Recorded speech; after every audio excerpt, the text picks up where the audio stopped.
Hey guys, it's your girl, Lady Q, on another episode of She Be Healing, the podcast. And today I want to talk about cutting connections. You know, a lot of times we will romanticize those people that we have disconnected from, so that we don't have to face some realities of some decisions and things that we made concerning those people. And I was thinking about, boundaries that I've set as I'm going through this healing process. And a lot of people will get upset with you. A lot of people gonna go hard and say, you acting different, you the problem, or you being standoffish, or any other thing they're going to try to make you feel guilty about, because you need to create some distance between you and certain environments or certain peoples or certain situations in order for you to gain your healing. And these disconnections may not be permanent. They may be temporary for you to gain your strength, for you to gain some sort of clarity concerning any decisions you made. Because sometimes even when we make the best decisions for ourselves, they still feel, like bad. Sometimes you still feel some sort of guilt. Sometimes you still feel bad, even though it was a great decision and you made it for you, and you're making strides and you're forging forward and you're doing everything that you can for you. Sometimes it can feel like, especially if you are a people pleaser like I was, or you struggle with forms of codependency or saying no to people, it can feel like you're being mean, right? Because you're being outside of your normal self. You're not being your normal self. You're trying to change. You're trying to level up, enhance yourself, or do whatever you're trying to do that's best for you. And in the end, that will sometimes shake up other people's feelings or environments, because they're used to you always saying yes. They're used to you being able to be badgered into acquiescing into doing what they need you to do for them. They're used to you backing down. And usually these kinds of people are people who have been manipulating you for a long time. They've been projecting and subjecting you to mental anguish, into you feeling like you're the problem, or and you guys may have a history together. It may be a family member, it may be an ex-spouse, it may be an business partner. And all the ships you navigate, you must remember that you have to create healthy boundaries with people. That means sometimes you're going to have to say no. Sometimes for your happiness, other people are going to be disappointed. But at the end of the day, you are the one that is in charge of your emotional health, that is in charge of how you feel every day, that is in charge of your own happiness. And we get frustrated with other people a lot of times, I think, because we are expecting them to make us happy, right? And so we're mad, because we did this for them, and then now they won't do that for us, or different things that we do for people. But what we must remember is, when we keep ourselves first, and I don't mean that in a selfish way. I'm not a selfish person by nature. But what I want to start doing is treating people accordingly, right? Not treating people badly, just treating people accordingly. What does that mean? That means treating people in a manner that is reciprocated, right? If you're somebody who's elusive, who when I need something, you're not there for me, who when I go through hard times, I don't hear from you, and then your expectation is for me to show up for you, I can't be mad at you. What I can do is create some distance, create some boundaries, create some settings, as we do for our computers, on how we deal with people, because we have to deal with people on an individual basis. I'm a very spiritual person, so I always go to the Bible, and, my father dealt with people on their level. And so what I want to do for people in my life is create healthy boundaries, which I have not been doing.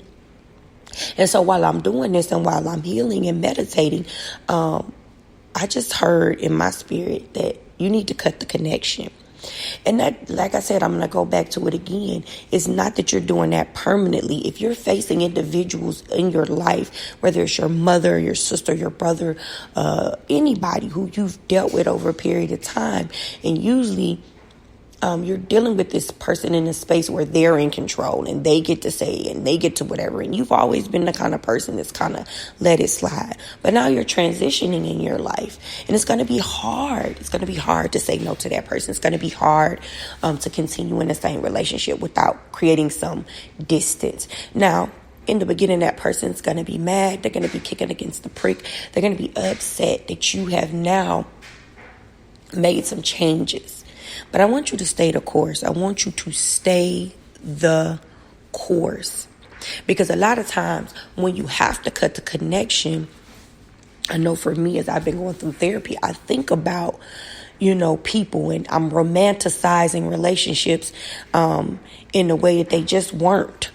And sometimes when we do that, it forces us as the person trying to heal to go back to our default setting, because it's hard for us to sometimes see family members or friends as they truly are. That just simply means they're people, they're living this human condition, and they have character flaws just as you and I do. And so we have to stop romanticizing those people and see those people in a healthy way. And that way we can conduct ourselves accordingly when we're around them. We can distance ourselves without feeling bad, because we see them with rose-colored glasses, when the truth is they may be stingy, they may be manipulative, they may be somebody who'll do whatever they can to get their way.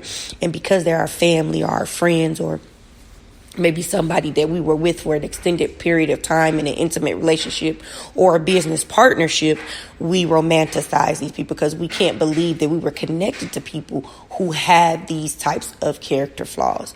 But listen, we have them as well. And so when we begin to see ourselves clearly and try to correct those things in us that need to be corrected, we must also see other people clearly so that we can correct our relationships with them and set boundaries that are going to be healthy for us to then heal in a proper way. And not only heal, but be whole. And then we're able to be direct with people. We're able to be clear.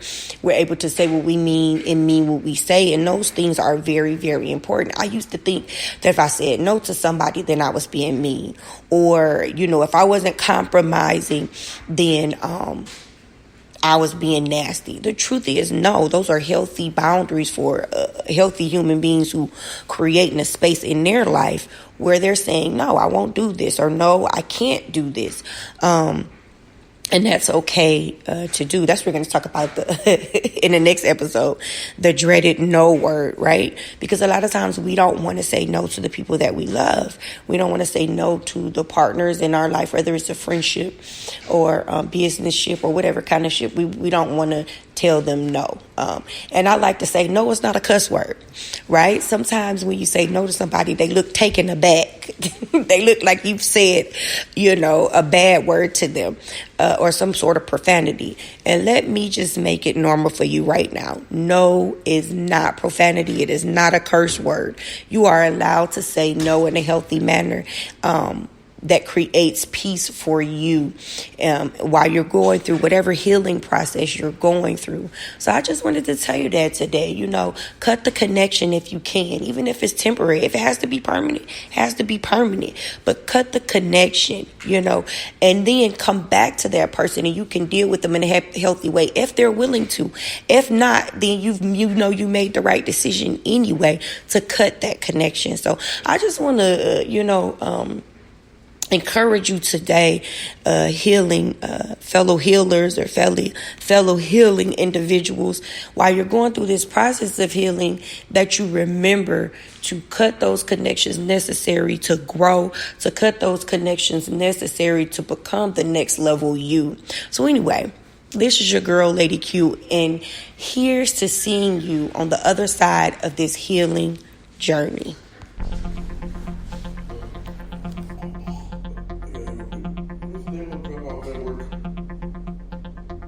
Jimmy. Hello.